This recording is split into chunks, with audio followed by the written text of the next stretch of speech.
Ir dar pas mus buvo daktaras Pelėdas atėjęs, senelį gydė, o mes vos neapkurtom. O, ponė Piragauskienė, buvo prikepus tokių nesąmonių.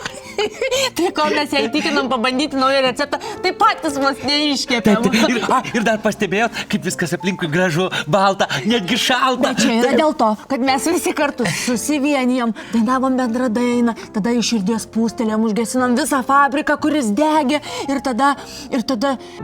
Daug visko darėm. Išgelbėm visą mišką, kol jūs ten kažkur keliavot savo. Tikrai, kol jūs ten savo keliavot, o mes čia viską darėm. Kol jie ten savo ramiai keliavo, mes čia vos nesudegėm. Ačiū, nereikia! Tikrai prašom, nereikia. Kaip nors apseisim ir be jūsų. Ir nukeliausim ir apsidavanosim. Apseisim ir be tų urvinių. Taip, ir be raguotų. Pamanyk čia per vandenį. Elfukai, Rudolfai, palauk. Viską to išspręsime. Viskas bus gerai.